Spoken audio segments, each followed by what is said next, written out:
Okay, we're moving on to the waffles now, and I know there are thousands of recipes out there, but we're gonna stick with the same basic ingredients that we did with the pancake with one minor change, and you're gonna need a specialty equipment, a waffle maker. I don't care if it's $15, $50, or $500, you can enjoy waffles with any of those machines, and they're dead simple to make. So let's get to it. Working with the same wet and dry ingredients, kind of separated a little bit. The only difference is instead of butter, you're gonna use oil. Vegetable oil or canola oil or whatever flavorless oil that you want to use.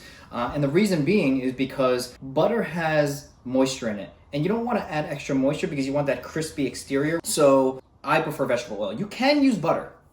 Butter is not a problem. It's just you won't get as crispy of a waffle. The dry ingredients are 1 cup of all-purpose flour, 2 teaspoons of baking powder, 1 tablespoon of sugar, and 1/4 teaspoon of salt. The wet ingredients are 1 cup of whole milk, 1 egg, and 1/4 cup of vegetable oil. We're gonna put this together, wet ingredients first. I'm gonna use 1 bowl this time because I don't really like dirtying so many things.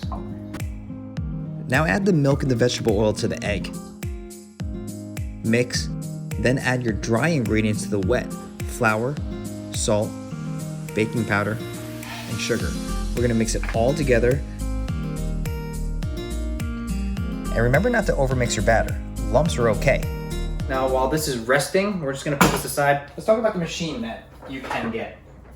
This is less than $20. It's a space saver, it does the job, it's highly non-stick, and ultimately, it still makes good waffles, makes great waffles. So you don't need to go very expensive. I always set this on the highest setting, and I'm gonna teach you a little trick on this waffle maker because it doesn't have that swivel where you flip it upside down.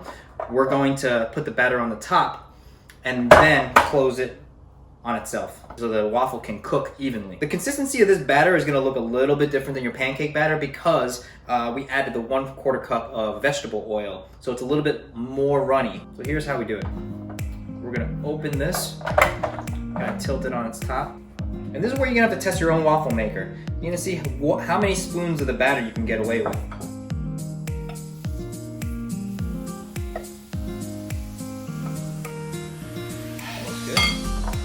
Close the bottom, and flip. I'm going to turn this around so that you can see this.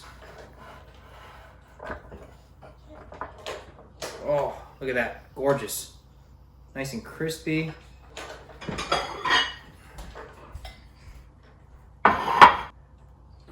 And you'll notice that I didn't use any cooking spray.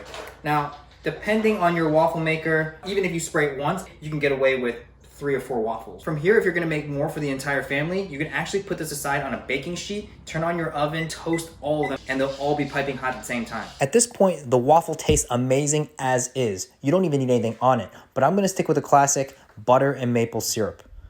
Oh my God, look at that. Also, don't be shy to go savory. Chicken and waffles is amazing, spinach and mushroom, turkey and gravy, chorizo and eggs. It's a blank canvas for whatever you want to put on there. So enjoy, guys. You want some? You could honestly, you could honestly eat, you could honestly have, Oh, and if you have leftovers, stick them in a sealable bag and throw them in the freezer. They freeze extremely well and reheat easily in a toaster.